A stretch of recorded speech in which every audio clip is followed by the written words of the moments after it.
Hello crushers, welcome to crash up. बहुत हो गया motion in a straight line and motion in a plane. अब हम बात करने वाले हैं सर्कुलर मोशन की। सर्कुलर मोशन क्यों होता है, सेंट्रीपिटल फोर्स क्या होता है, सेंट्रीपिटल एक्सेलरेशन क्या होता है, टेंजेंशियल एक्सेलरेशन क्या होता है, सेंट्रीफ्यूगल फोर्स क्या होता है। इन पे बेस बहुत सारे क्वेश्चंस आते हैं, वो कर्व बैंकिंग भी हमें समझनी पड़ेगी। तो बहुत ही इंपॉर्टेंट है, बहुत सारे क्वेश्चंस पूछे जाते रहे, सारे के सारे क्वेश्चंस हमने यहाँ इंक्लूड कर लिए हैं। इस वीडियो को देखने के बाद आपको कोई और वीडियो को देखने की ज़रूरत नहीं पड़ेगी। मेरा नाम विक्रांत किरार है और अब सर्कुलर मोशन को स्टार्ट करते हैं।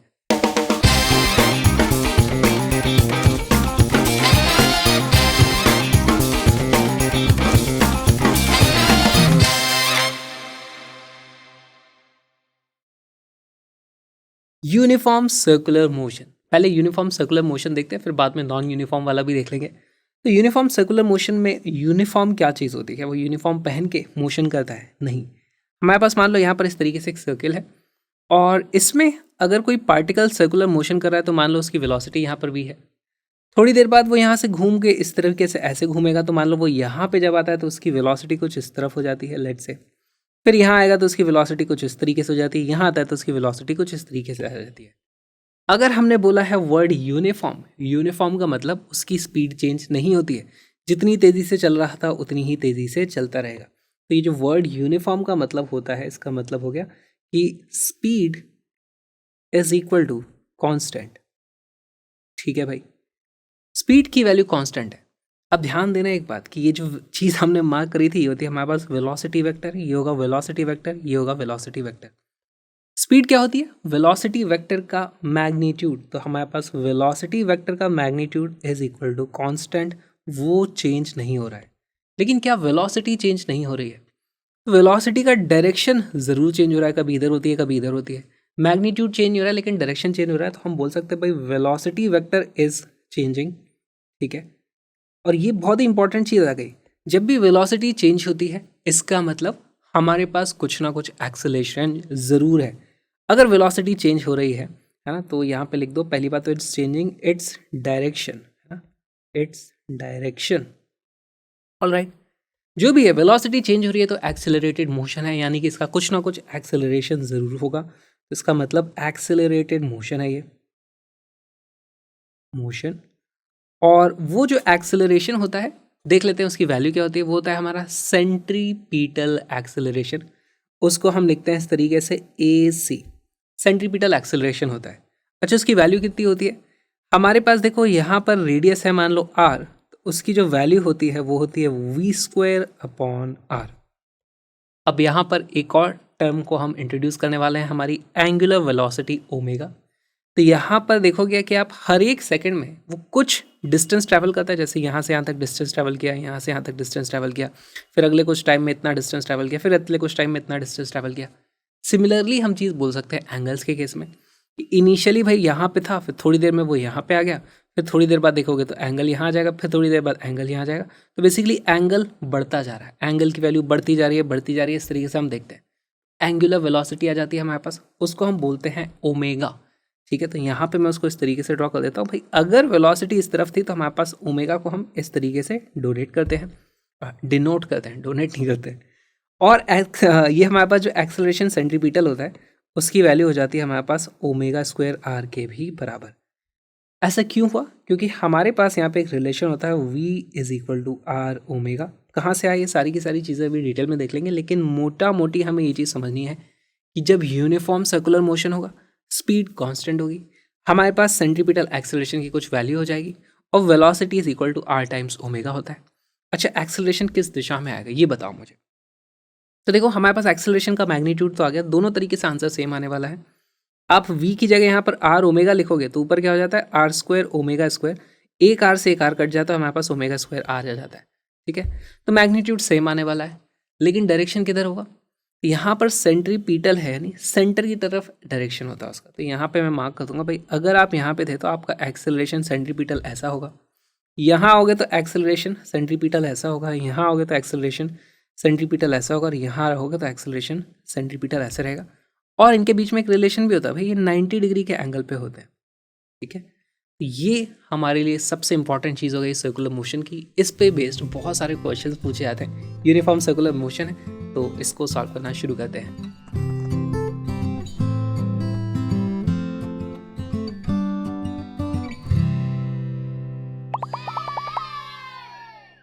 A particle of mass m is moving in a horizontal circle of radius r with uniform speed v. When it moves from one point A to diametrically opposite point, it's बहुत सारे option हैं, बहुत ही अच्छा conceptual सवाल है। एक बार video को pause करो, सॉल्व करने की कोशिश करो।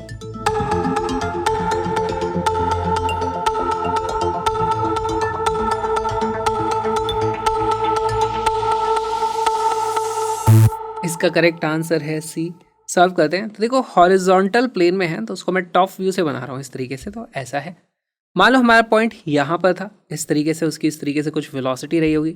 जब वो डायमेट्रिकली ऑपोजिट पॉइंट पे आ जाएगा तो डायमीटर पे आओ, यहाँ पर इस तरफ हमारे पास कुछ इस तरीके से वेलोसिटी होगी उसकी v। ठीक है, वो यूनिफॉर्म हमारे पास यूनिफॉर्म स्पीड के साथ जा रहा था। ठीक है, तो यहाँ पर हमें क्या चीज़ें चेक करनी है भाई, kinetic energy changes by m v square by 4। तो काइनेटिक एनर्जी क्या होती है? काइनेटिक एनर्जी होती है हाफ एम वी स्क्वायर। यहाँ पे वेलोसिटी का सिर्फ मैग्नीट्यूड हमारे काम आता है, काइनेटिक एनर्जी का कोई डायरेक्शन तो होता नहीं है। ये सेम है तो हमारे पास काइनेटिक एनर्जी में कोई चेंज नहीं होगा, दोनों की काइनेटिक एनर्जी सेम रहने वाली है। मोमेंटम डज नॉट चेंज, ऐसा नहीं होगा। देखो मोमेंटम इस पॉइंट पे इस दिशा में है, यहाँ पे मोमेंटम इस दिशा में, तो मोमेंटम में चेंज तो हुआ है, तो ये भी करेक्ट नहीं है। Momentum changes by 2mv। तो देखो यहाँ पे हम लिख सकते हैं डेल्टा पी की जो वैल्यू हो जाएगी वो जाएगी P final minus P initial. अब किसी भी डायरेक्शन को आप पॉजिटिव नेगेटिव मान लो, तो यहाँ पे हमारे पास पी फाइनल अगर नीचे वाले डायरेक्शन को पॉजिटिव मान लें तो इसकी वैल्यू हो जाती है एम वी माइनस इनिशियली, फिर ये नेगेटिव डायरेक्शन में हो जाएगा तो ये हो जाता है माइनस का m v which is equal to 2 times m v हमारे पास आ जाता है। Then C becomes our correct answer. और डी भी फिर गलत होना है कि भाई kinetic energy changes by m v square, नहीं हो रही यार, काइनेटिक एनर्जी कांस्टेंट है। तो हमारे पास इस तरीके से सी करेक्ट आंसर आ जाता है।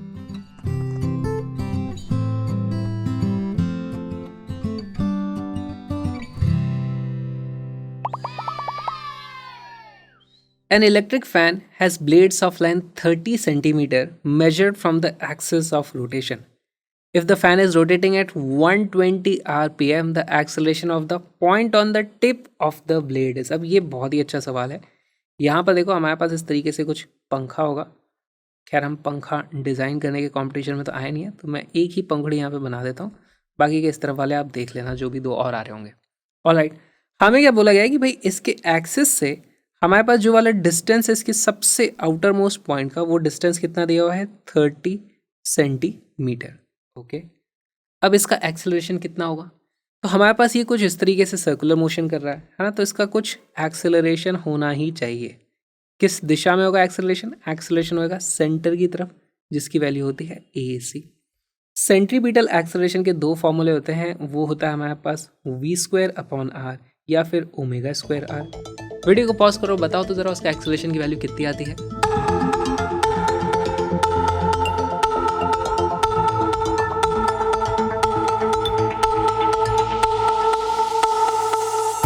इसका करेक्ट आंसर है बी। देखो यहाँ पर हमें इसकी वेलोसिटी वगैरह दी हुई नहीं है, तो वेलोसिटी निकालने की हमें ज़रूरत भी नहीं है, हम इस फॉर्मूले का इस्तेमाल कर लेंगे। ऑलराइट, क्या हमें ओमेगा की वैल्यू दी हुई है? यस, हमें ओमेगा की वैल्यू तो दी हुई है 120, लेकिन वो है रोटेशन पर मिनट, है ना। तो दिस इज रोटेशन पर मिनट, या आरपीएम लिख सकते हो आप, इसको लिख दो रोटेशन पर मिनट। अब यहाँ पर अगर मैं ये वाली वैल्यू यूज़ कर लूँगा ना, हमारा आंसर गलत आ जाएगा। ठीक है, तो ये भी ऐसा यूनिट में नहीं है, ये भी ऐसा यूनिट में नहीं है, दोनों को ऐसा यूनिट में लाते हैं। देखो ये यहाँ पे जो रोटेशन पर मिनट है इसको हम रेडियन में कन्वर्ट करेंगे पहले। तो ये 120 था, एक रोटेशन में कितने रेडियन होते हैं? एक रोटेशन यानी कंप्लीट घूमेगा यानी 2 पाई रेडियन आ जाएगा। तो मल्टीप्लाई करो आप इसको, 2 पाई रेडियन लिख दो यहाँ पे। और मिनट में कितने सेकंड होते हैं? वो थे हमारे पास 60 सेकंड। अब हमारे पास यूनिट्स हो गई हैं रेडियन पर सेकंड में। यहाँ पर देखो ये कट जाता है इस तरीके से, 2 टाइम्स हमारे पास इसकी वैल्यू हो जाती है 4 पाई रेडियन पर सेकंड। अब ये हमारे पास ऐसा यूनिट में आ चुकी है। ठीक है, एक्सेलरेशन सेंट्रीपिटल की वैल्यू कितनी हो जाएगी? एक्सेलरेशन सेंट्रीपिटल की वैल्यू हो जाएगी omega square R, omega square यानी 4 4 जा 16 पाई स्क्वायर टाइम्स रेडियस की वैल्यू कितनी है? रेडियस की वैल्यू है 0.3 मीटर में हम जाएंगे तो। और यहाँ से अब देखो मैं अप्रॉक्सीमेशन करने वाला हूँ। यहाँ पर क्या अप्रॉक्सीमेशन करने वाला हूँ? पाई स्क्वायर की जो वैल्यू होती है उसको अप्रॉक्सीमेटली आप 10 मान सकते हो, है ना। 3.14 वो होता है, इस तरीके से 3 × 3 कितना होता है 9, तो वो 10 के आसपास आ जाता है हमारे पास। तो ये वैल्यू हो जाती है मेरे पास 16 × 3 which is equal to 48 metre per second square. B is the closest answer, b is the correct option.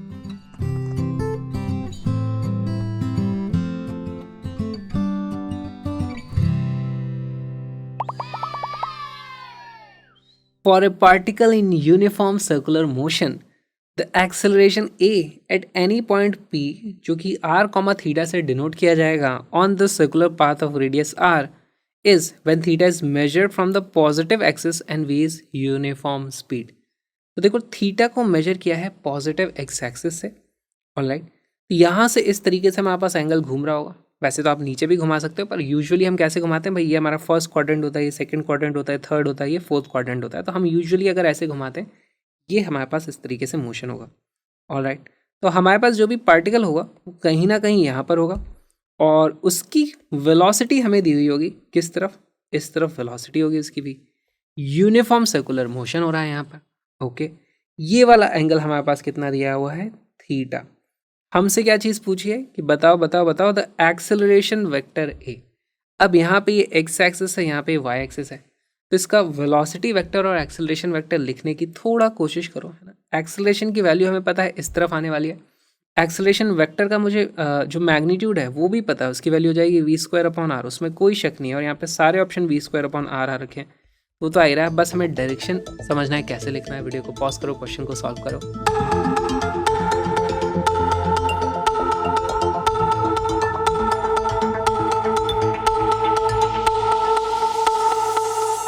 इसका करेक्ट आंसर है सी।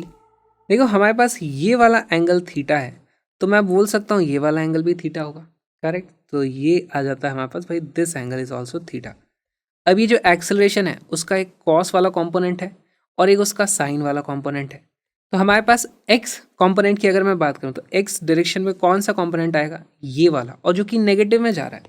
तो हमारे पास वैल्यू आ जाती है acceleration vector will be equal to v square upon R, उसका magnitude, minus का cos theta हमें करना पड़ेगा क्योंकि पीछे की तरफ इस दिशा में हमारे पास आ रहा है। ये तो हो गया मेरे पास आई कैप। फिर समथिंग जे कैप भी होने वाला है। अब जे कैप में क्या होगा, देखो एक्सेलरेशन वाला ये वाला हो जाएगा, this is what, this is a sine theta. लेकिन ये भी आप देखोगे नेगेटिव में आ रहा है, तो यहाँ पर आ जाएगा minus v square upon R sine theta जे कैप। तो हमारे पास ये वैल्यू आ जाती है एक्सेलरेशन वेक्टर, जिसको आप देखोगे कि ऑप्शन सी में हमें करेक्टली दिखाई दे रहा है। अच्छा एक हम ये भी देख लेते हैं, हम वेलोसिटी को किस तरीके से लिख सकते हैं यहाँ पर। अगर मुझे वेलोसिटी लिखनी रही तो मैं कैसे लिखूंगा, देखो ये वेलोसिटी है। अब ये एंगल अगर थीटा था तो ये वाला एंगल कितना हो जाएगा, 90 माइनस थीटा, क्योंकि ये दोनों परपेंडिकुलर होते हैं। यहाँ से मुझे पता चल जाता है कि भाई हमारे पास ये वाला एंगल भी आ जाता है थीटा। अगर वेलोसिटी लिखनी हुई तो क्या होगा, देखो वेलोसिटी का एक एक्स कॉम्पोनेंट है, इस तरफ आ रहा है, और उसकी वैल्यू आ जाएगी मेरे पास माइनस का, है ना। Velocity will be minus v sine theta times I cap. और इसका जो वाई डायरेक्शन वाला कंपोनेंट है वो ऊपर की तरफ है, पॉजिटिव डायरेक्शन में ही है, तो उसको मैं लिख दूंगा प्लस वी कॉस थीटा जे कैप। तो इस तरीके से हमें लिखना आना चाहिए। अच्छा एक्सेलरेशन हो गया, वेलोसिटी हो गई। अब एक काम करते हैं, सब कुछ कर ही रहे हैं तो इसका पोजिशन वेक्टर भी लिख देते हैं। Position vector that will be equal to, अब देखो यहाँ पर इसका रेडियस जो भी था आर, इसका कॉस थीटा करते हो तो वो हो जाता है इसका एक्स कॉम्पोनेंट, और उसका साइन थीटा करते हो तो मिल जाता है हमें उसका वाई कॉम्पोनेंट, है ना। तो r will be equal to radius r का cos theta i cap plus radius r का साइन थीटा जे कैप। अब इनफैक्ट आप यहाँ पे देख भी सकते हो, अगर हम इसको डिफ्रेंशिएट करेंगे तो हम यहाँ पे पहुँच जाएंगे, यहाँ से डिफ्रेंशिएट करोगे तो यहाँ पर पहुँच जाओगे। और यहाँ पर जो थीटा है, थीटा को एक्चुअली लिख दिया जाता है theta is equal to omega times t. ये सब चीज़ें क्या थोड़ा आगे की हो गई, ये सब चीज़ें हम एसएचएम में करने वाले हैं, वहाँ पे फेजर इस तरीके से देखा जाता है।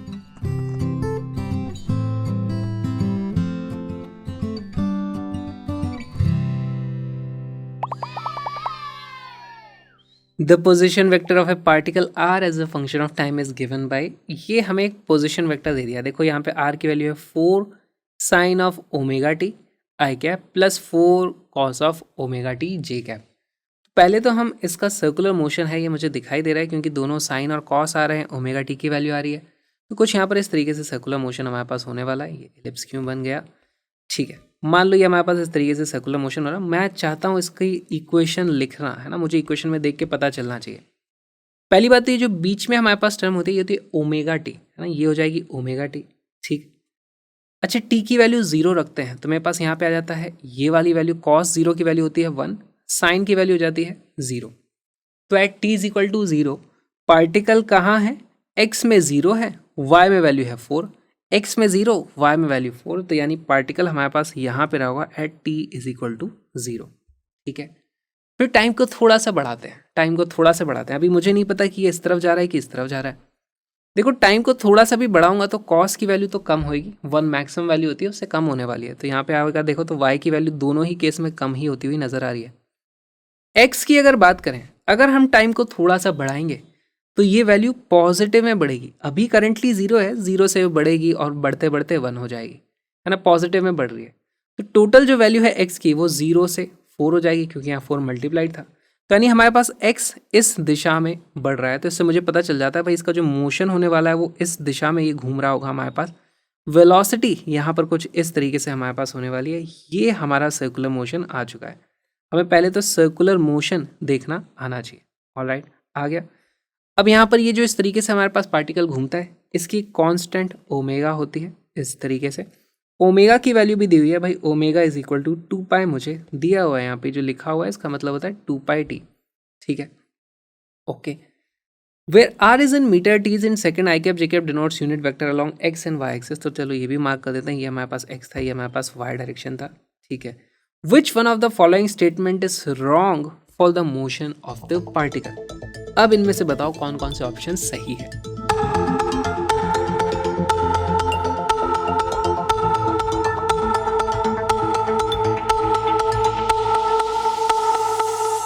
इसका करेक्ट आंसर है बी एंड डी, ये दो ऑप्शन गलत हैं। तो देखो ये ओमेगा की वैल्यू 2 पाई मुझे कैसे पता चली। एक्चुअली मैं यहाँ पे लिखना चाहता हूँ, इस जगह पे हम लिखेंगे कि भाई ये था हमारे पास एंगल थीटा, और थीटा की वैल्यू अगर मैं लिख देता हूँ ओमेगा टी, तो मुझे पता चल रहा है भाई ये कांस्टेंट ओमेगा से इस तरीके से घूमता जाएगा, थीटा की वैल्यू समय के साथ बढ़ती जाएगी, पार्टिकल हमारा इस तरीके से मूव होता चला जाएगा। यहाँ से मुझे पता चलता है थीटा की वैल्यू, देखो यहाँ पे थीटा की वैल्यू कितनी रखी हुई है 2 पाई टी, तो यहाँ पे ओमेगा की वैल्यू 2 पाई टी, इस तरीके से हमें पता चल जाती है। ऑलराइट, हमें पता चल चुका है ये सर्कुलर मोशन कर रहा है। ऑप्शंस देखते हैं। Magnitude of acceleration vector is v square upon R, where v is the velocity of the particle. Yes, तो हमारे पास एक्सेलरेशन जो आ जाएगा सेंट्रीपिटल, उसकी वैल्यू कितनी हो जाएगी v square upon are.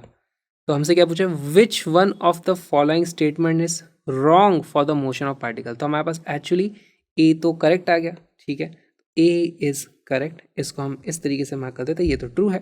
Magnitude of velocity of the particle is 8 metre per second. इसको कैसे चेक करें, तो देखो हमारे पास वेलोसिटी होती है v is equal to R omega. Radius की वैल्यू कितनी है, अच्छा देखो रेडियस की वैल्यू हमारे पास एक्चुअली है 4 के बराबर। कैसे, जिस वक्त हमारे पास t की वैल्यू हम 0 रख देते हैं, ये तो पूरा 0 हो जाता है, यहाँ पे वैल्यू आती है मेरे पास ये 1 हो जाता है, टोटल वैल्यू आती है 4, यानी y कोऑर्डिनेट 4 आ जाता है। बेसिकली यही तो हमारे पास रेडियस है। यहाँ से हमारे पास वैल्यू आ जाती है 4, ओमेगा की वैल्यू थी 2 पाई, और वेलोसिटी की वैल्यू यहाँ से आती है 8 पाई मीटर पर सेकेंड। हमें ऑप्शन में लिखा है सिर्फ 8 मीटर पर सेकेंड। एक्चुअली यहाँ पर ये ऑप्शन गलत हो जाता है, इसीलिए ये हमारा करेक्ट आंसर हो जाएगा। इसे हमें मार्क करना पड़ेगा। हमसे क्या पूछा था, गलत स्टेटमेंट पूछा है, तो इसलिए ये करेक्ट आंसर है। Path of the particle is a circle of radius 4 metre. Yes, this is correct, ये तो हमें समझ आ गया। And the acceleration vector is along R. अब यहाँ पर थोड़ा सा गड़बड़ है। देखो एक्सेलरेशन वेक्टर जो होता है वो इस तरीके से होगा हमारे पास, एक्सेलरेशन सेंट्रीपिटल, और हमारा वेक्टर आर क्या है, ये है हमारा पोजीशन वेक्टर दिया हुआ है, तो हमारे पास पोजीशन वेक्टर इस तरफ आ रहा है, ये है हमारा पोजीशन वेक्टर।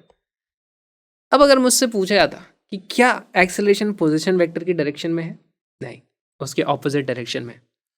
अगर यहाँ पर मल्टीपल करेक्ट ऑप्शन होते तो मैं इसको ही मार्क कर देता, क्योंकि ये गलत लिखा है यार, इसमें माइनस का फैक्टर आ रहा है -1।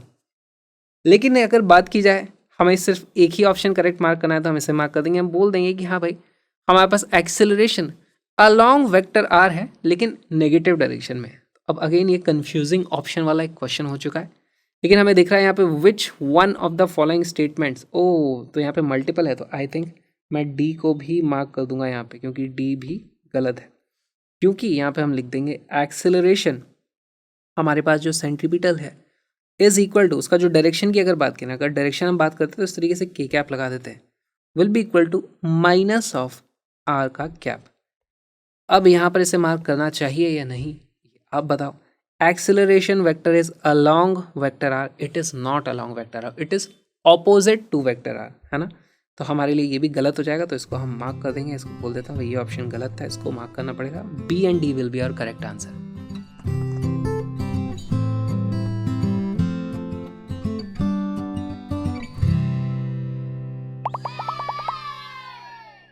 एंगुलर डिस्प्लेसमेंट, हमारे पास देखो एक लीनियर डिस्प्लेसमेंट होता था, यहाँ से यहाँ चले जाएं तो हमारे पास एक लेंथ को हम ट्रैवल करते थे, लीनियर डिस्प्लेसमेंट हो जाता था।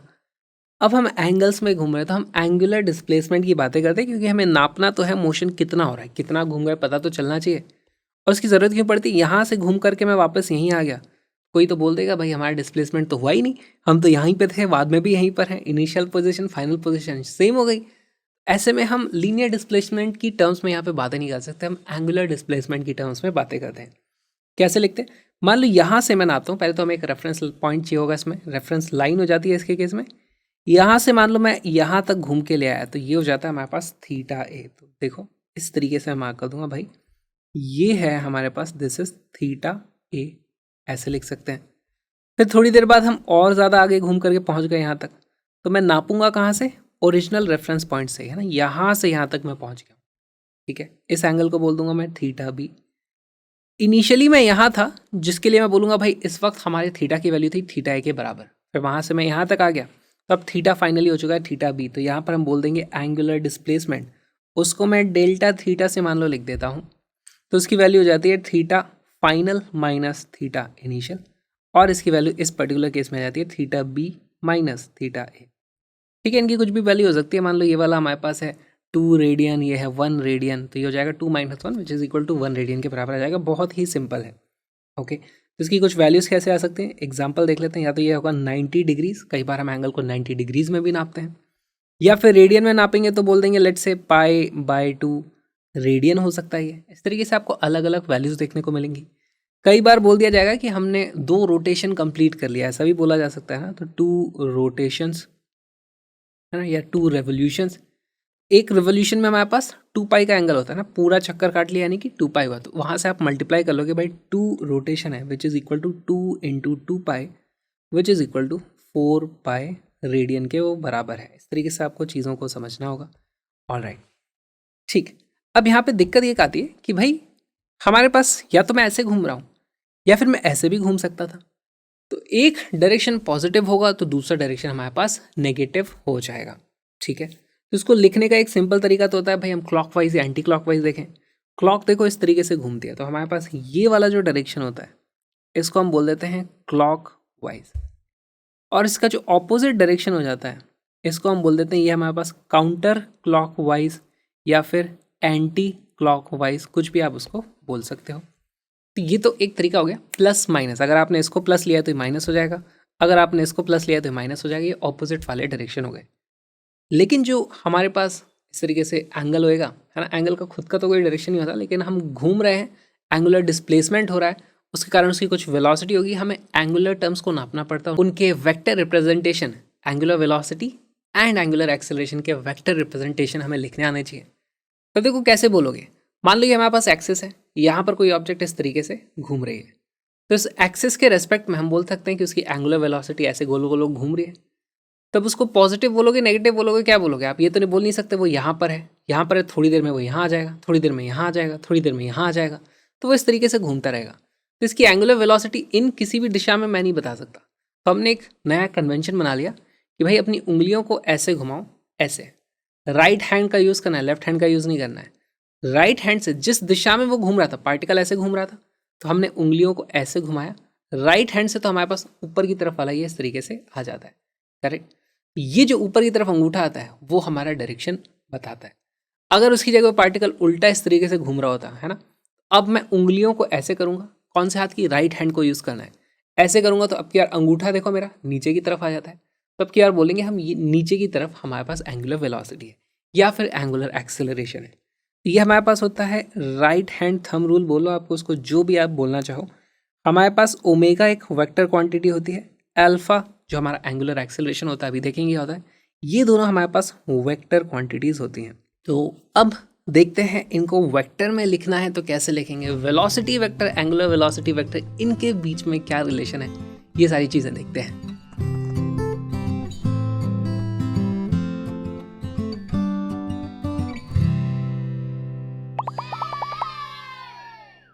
लीनियर और एंगुलर वेरिएबल्स के बीच में एक रिलेशन होता है, उसको हम देखने वाले हैं।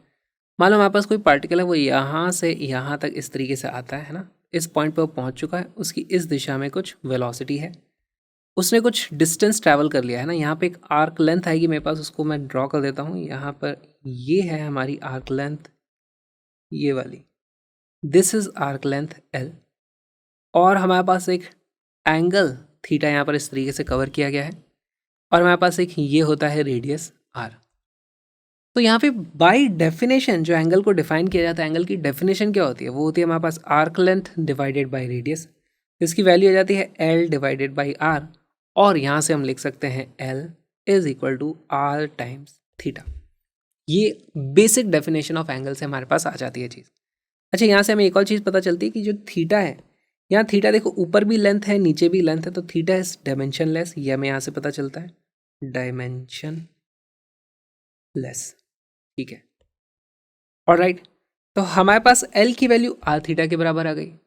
अब मान लो मैं एक काम करता हूँ, यहाँ पे जो थीटा है उसको डिफ्रेंशिएट करूँगा with respect to time T. समय के साथ थीटा की वैल्यू चेंज हो रही है, हो सकता है वो बढ़ रही हो, तो वेलोसिटी भी इस तरफ हो गया हमारे पास, यहाँ पे वेलोसिटी इस तरफ होगी। तो देखो अगर मैं इसे डिफ्रेंशिएट कर देता हूँ तो D L upon D T की जो वैल्यू है, रेडियस तो चेंज नहीं हो रहा है, इस तरफ आ जाता है D theta upon D T, और यहाँ से हमारे पास फॉर्मूला आ जाता है भाई velocity v is equal to R times omega ना, v is equal to R omega आ गया हमारे पास। अब एक बार फिर से मैं इसको डिफ्रेंशिएट अगर कर दूं, है ना, तो D we upon D T कितना होता है, वो हो जाएगा मेरे पास R into D omega upon D T. Rate of change of omega, उसको हम बोलते हैं एक्चुअली एंगुलर एक्सेलरेशन। ये होता है हमारा लीनियर एक्सेलरेशन, और यहाँ से हमारे पास वैल्यू हो जाती है भाई acceleration A is equal to R times alpha. अब सवाल उठता है ये कौन सा एक्सेलरेशन है। देखो ये जो एक्सेलरेशन आया है, ये इस दिशा में वेलोसिटी थी, इसको डिफरेंशिएट किया है, इस दिशा का एक्सेलरेशन है। यानी कि ये एक्सेलरेशन वो डिसाइड करता है कि हमारी ये स्पीड किस रेट से चेंज हो रही है। हमारे पास सर्कुलर मोशन में दो एक्सेलरेशन होते हैं। एक एक्सेलरेशन होता है सेंटर की तरफ, जो वेलोसिटी का डायरेक्शन चेंज करता है, और एक एक्सेलरेशन ये वाला जो आया है, इसको हम बोलते हैं टेंजेंशियल एक्सेलरेशन, वो टेंजेंट के अलॉन्ग लगता है, तो वो हमारे लिए वेलोसिटी का मैग्नीट्यूड चेंज करता है, यानी कि स्पीड को चेंज करता है। यहाँ से जो आया है इसको मैं लिखूंगा this is A T. A T को हम बोलते हैं टेंजेंशियल एक्सेलरेशन।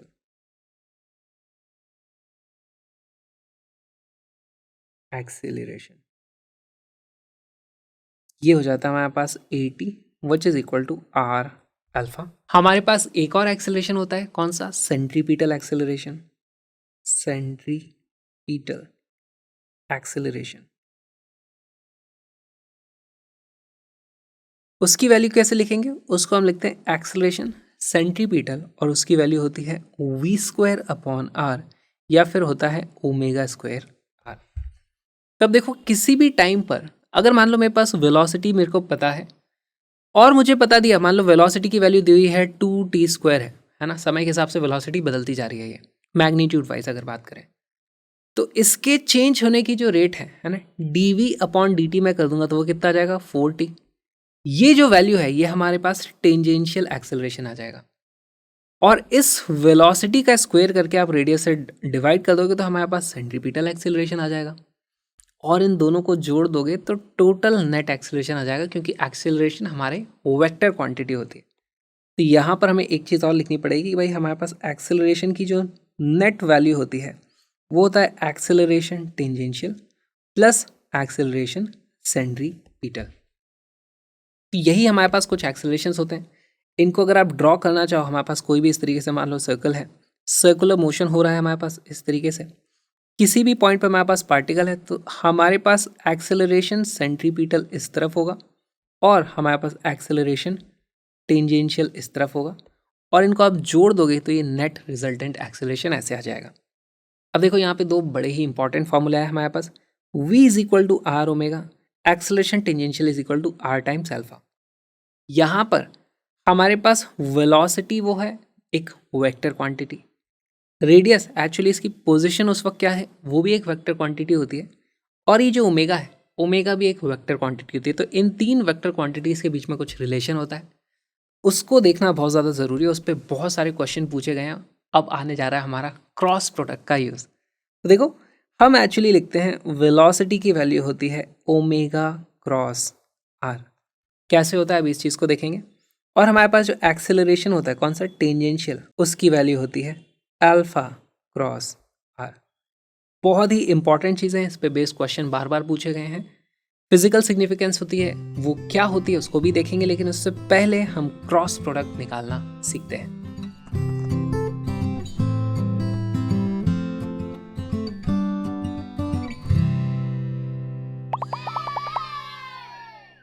क्रॉस प्रोडक्ट या फिर इसी को वेक्टर प्रोडक्ट भी बोला जाता है ना। वेक्टर प्रोडक्ट क्यों बोला जाता है वेक्टर प्रोडक्ट? अभी हमने देखा था डॉट प्रोडक्ट में हमारे पास एक वेक्टर होता था, दूसरा भी वेक्टर होता था, इससे हमें जो चीज़ मिलती थी वो एक स्केलर मिलती थी। लेकिन अब जो हम प्रोडक्ट करने वाले हैं उसमें हमें वेक्टर क्वांटिटी मिलने वाली है। तो देखो पहले से मैं आपको एक चीज़ बताना चाहूँगा। हमने बचपन में बहुत सारे मल्टीप्लिकेशन इस तरीके से किए हैं। मान लो मेरे पास ये लेंथ है 2 और ये वाली लेंथ है इस तरीके से, इसको 3 बोल देते हैं, ये वाली है हमारे पास 2।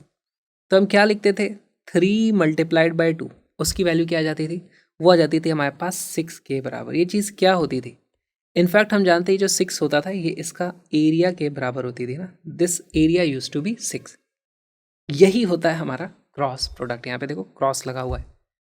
और अगर मुझसे कोई पूछे 2 इंटू 3 की वैल्यू क्या हो जाएगी, तो बस अब ये वैल्यू हो जाती है माइनस का 6। ये कैसे हो गया? तो देखो हमारे पास एक्चुअली जो एरिया होता है वो एक वेक्टर क्वांटिटी होती है। अब किसी भी चीज़ को इस तरीके से समझो, मान लो अगर मुझसे इसके एरिया की बात की जाए, अभी आपको ये एरिया दिखाई दे रहा है, अगर मैं इसको पलट दूं अब आपको एरिया दिखाई नहीं देगा, है ना। एरिया वेक्टर बदल चुका है, क्योंकि एरिया क्या होता है, अगर मेरे पास ये एक एरिया है तो इसका कुछ मैग्नीट्यूड होगा, 1/2 मीटर स्क्वायर 2 मीटर स्क्वायर, और उसके परपेंडिकुलर इस तरीके से हमारे पास कुछ डायरेक्शन ले लोगे, वो उसका डायरेक्शन होता है। इस तरीके से हम रिप्रेजेंट करते हैं, हाँ भाई ये एरिया है मेरे पास। अगर इस वेक्टर का मैग्नीट्यूड बोलूँगा तो उससे मेरे को मैग्नीट्यूड पता चलेगा, और इस दिशा में है यानी कि इस दिशा के परपेंडिकुलर हमारे पास एरिया है।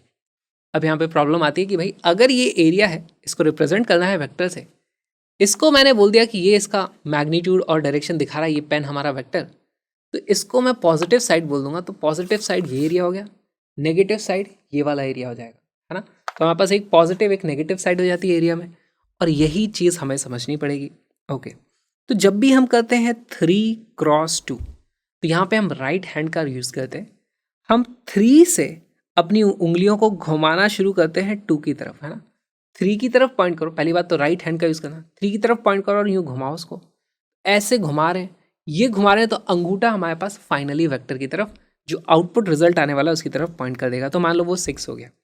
यहाँ पर हम देख सकते हैं कि भाई हमारे पास अगर इस तरफ z एक्सिस होता, ये x एक्सिस है, ये y एक्सिस है, तो हमारे पास क्या आ जाता है 3x2 करोगे, ऐसे करके देखो, है ना कैसे आ रहा है, ये इस तरीके से, तो ये बाहर की तरफ आ रहा है, यानी कि z में हमारे पास पॉजिटिव साइड में वैल्यू आ रही है, तो इसलिए 6 का आंसर हो जाता है।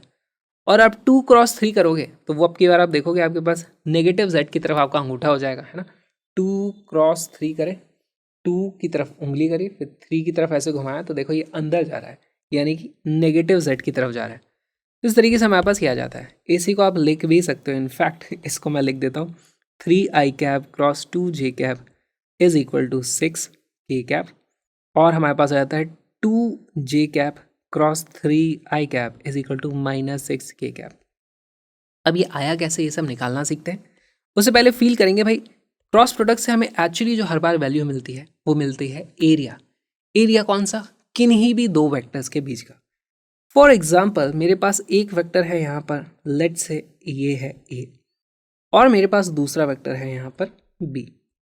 तो अब की बार मैं ए क्रॉस बी करूँगा तो मुझे इन दोनों के बीच का एरिया मिलेगा। कौन सा एरिया होगा, रेक्टेंगल में तो दिख रहा था ये वाला एरिया है। यहाँ पे एक्चुअली जिस एरिया की हम बात कर रहे हैं, इस तरीके से एक पैरेललोग्राम बनेगा, इसका जो भी एरिया होने वाला है उस एरिया की हम बात कर रहे हैं। ठीक, इस एरिया का मैग्नीट्यूड कितना होता है, तो अगर मुझसे मैग्नीट्यूड वाइज पूछा है तो ए क्रॉस बी वेक्टर की जो वैल्यू आने वाली है वो कितनी आ जाएगी, वो आती है ए बी साइन थीटा के बराबर। कैसे आई?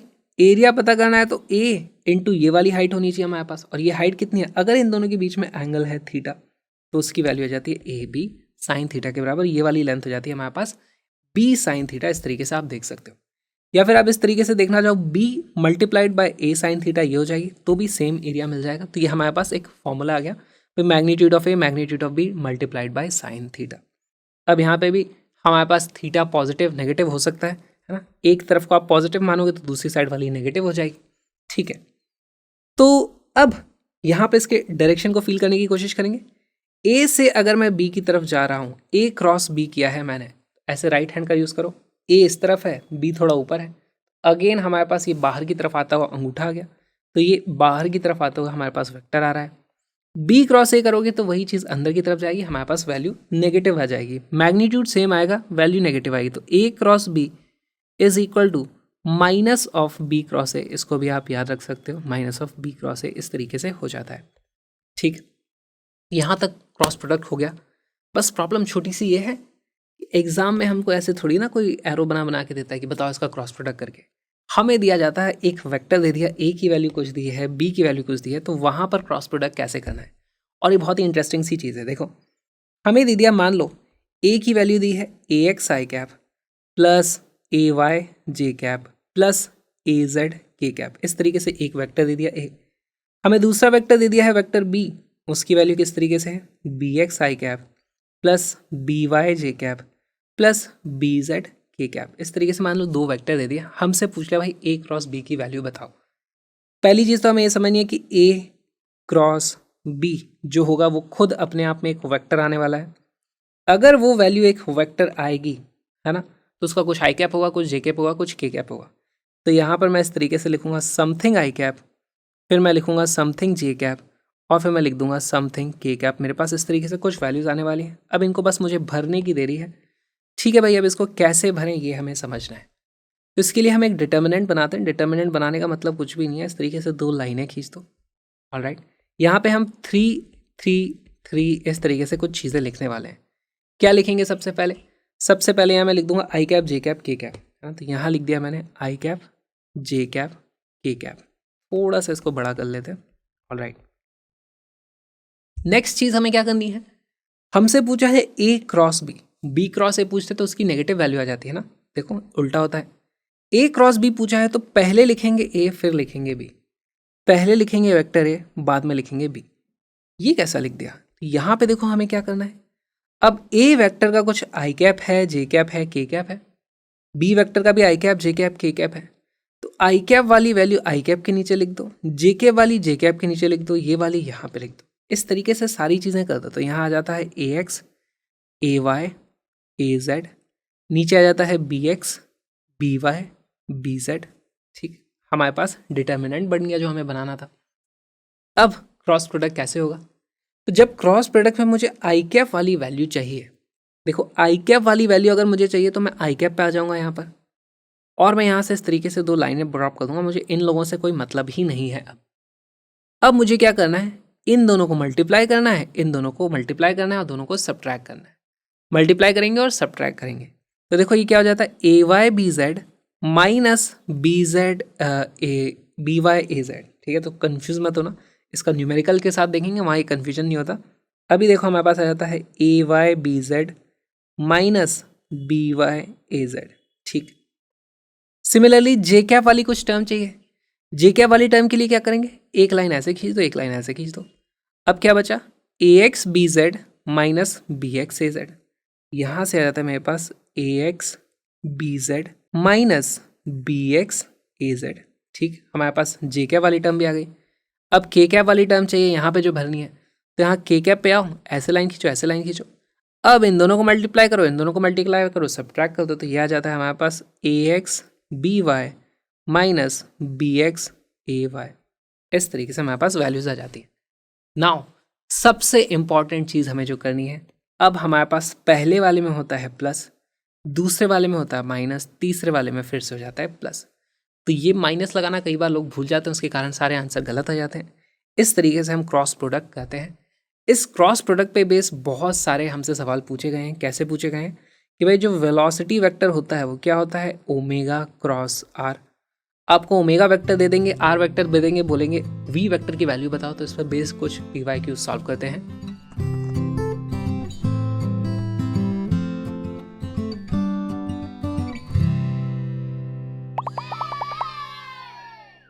What is the linear velocity if angular velocity vector omega is this and position vector is this? देखो हमारे पास होता है velocity vector is equal to omega cross R. तो गलती मत करना इस फॉर्मूले में, v इज इक्वल टू कई बार मैं आर ओमेगा लिख देता हूँ, कई बार ओमेगा आर लिखते हो, जो भी आप लिखते हो। जब भी वेक्टर आता है तो ओमेगा पहले आता है ना, ओमेगा क्रॉस आर को रखना है, नहीं तो आर क्रॉस ओमेगा कर दोगे तो आपका आंसर नेगेटिव आ जाएगा। ठीक है, तब यहाँ पे आपको क्रॉस प्रोडक्ट लेना है। वीडियो को पॉज करो, क्रॉस प्रोडक्ट लो के सॉल्व करो।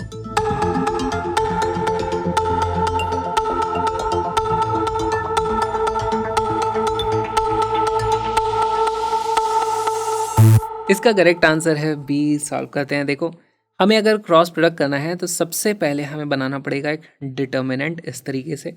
यहाँ मैं लिखता हूँ आई कैप, जे कैप एंड के कैप इस तरीके से। पहले आ रहा है हमारे पास, देखो ओमेगा क्रॉस आर है तो पहले हम लिखेंगे ओमेगा, फिर हम लिखेंगे आर। ओमेगा के अब एक्स वाई जेड यहाँ पे लिख दो, तो ओमेगा का है 3 - 4 एंड 1, तो यहाँ जाएगा 3 - 4 एंड 1। इसको थोड़ा सा बड़ा बना लेते हैं, थोड़ा बड़ा कर लेंगे तो थोड़ा लाइफ आसान हो जाएगी। ठीक, फिर रेडियस जो हमारे पास है आर पोजीशन वेक्टर, उसके लिए मैं लिख दूंगा 5 - 6 एंड +6 इस तरीके से।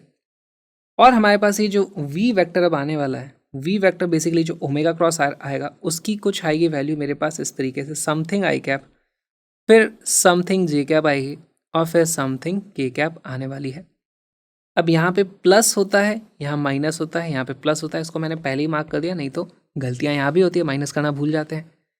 आई कैप वाली टर्म पता करनी है, आई कैप पे पकड़ो, एक हॉरिजॉन्टल एक वर्टिकल इस तरीके से डिलीट कर दो, बचता है तो ये -4 × +6 हो जाएगा और उसमें से हमें इन दोनों को माइनस करना है। तो -4 × +6 आएगा, यहाँ पे कितना आ जाएगा, -4 × 6 -1 × -6। ठीक है, जे कैप वाली टर्म के लिए क्या हो जाएगा, जे कैप वाली टर्म ऐसे हटा दो तो ये आता है 3 × 6 - 5 × 1, तो जाता है 3 × 6 - 5 × 1। के कैप वाली टर्म पे आते हैं, के कैप वाली टर्म के लिए के कैप को पकड़ो, इनको हटा दो, तो 3 × -6 - 5 × -4, ये हो जाएगा 3 × -6 -5 × -4। वैल्यूज देखो यहाँ पे क्या आ जाता है, ये था 6 4 -24, और उसके बाद यहाँ पे ये देखो क्या है, -6 और यहाँ पे माइनस लगा हुआ है तो ये हो जाएगा +6, तो -24 +6 हमारे पास बचता है, this will be -18 I cap हो जाएगा। ठीक, कोई ऑप्शन दिख रहा है -18 आई कैप, बी दिख रहा है, बी को अभी मार्क कर दो। आगे देखते हैं, हमारे पास जे कैप वाली टर्म कितनी आ जाती है, 3 × 6 होता है 18, 18 - 5 हमारे पास वैल्यू आती है 13, और यहाँ लगा हुआ है माइनस, तो यहाँ पे आ जाएगा -13 जे कैप। देखो -13 जे कैप करेक्ट दिख रहा है अभी तक।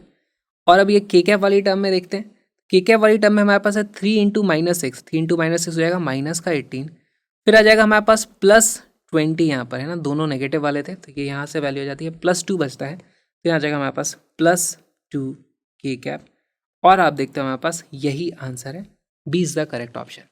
और थोड़ा सा इसको फील करने की कोशिश करेंगे, अगर मान लो हमें ग्राफिकली वैल्यू दी होती, हमें ग्राफिकली क्या दिया जाएगा कि भाई हमारे पास ये इस तरीके से एक पोजीशन वेक्टर है आर ऐसा, और इसका कुछ ओमेगा वेक्टर है ना। अब ओमेगा वेक्टर कहाँ बनाऊँ मैं, तो लेट से मैं यहाँ पे बना देता हूँ इस तरीके से ओमेगा। तो ओमेगा को इस तरीके से मत बनाओ, आप ऐसे अज्यूम करो कि ओमेगा बाहर की तरफ निकला हुआ है प्लेन में से, ये जो आपका प्लेन है इसमें से बाहर आपकी तरफ आ रहा है हमारा ओमेगा। हमारे पास वेलोसिटी का फॉर्मूला क्या होता है, ओमेगा क्रॉस आर। अगर ओमेगा वहाँ है और रेडियस हमने किस तरफ बनाया, इस तरफ कहीं जा रहा है ना, ओमेगा की तरफ उंगली करो, ओमेगा से आर की तरफ ऐसे घुमाओ, ओमेगा क्रॉस आर, ये जो अंगूठा है वो वेलोसिटी का डायरेक्शन देगा। ठीक है, तो हमने यहाँ से, ठीक है, जेड डायरेक्शन में हमने इस तरफ मान ली थी कि भाई हमारे पास ओमेगा ऐसे थी, ओमेगा क्रॉस आर इस तरीके से जब आप करोगे तो हमारे पास इसके परपेंडिकुलर इस तरीके से वेलोसिटी आने वाली है, इस तरीके से वेलोसिटी आ जाएगी v। ये हमारे पास वेक्टर रिप्रेजेंटेशन हो गया, ये भी आपको समझना होगा। इस वीडियो को पूरा देखने के लिए अब आपको आना पड़ेगा क्रैशअप लर्निंग ऐप पर, जहाँ पर आपको मिल जाएगा स्ट्रक्चर्ड तरीके से पूरा कंटेंट, सारे के सारे वीडियोस, एडिशनल एक्सरसाइजेस के वीडियोस, कलरफुल नोट्स की पीडीएफ, सब कुछ। Link is in the description. साथ में आप चाहो तो कलरफुल हैंडमेड नोट्स की प्रिंटेड कॉपी भी खरीद सकते हो, उसका भी लिंक डिस्क्रिप्शन में है। तो आ जाओ, हम मिलेंगे फुल कोर्स में, जल्दी जल्दी पढ़ाई करते हैं।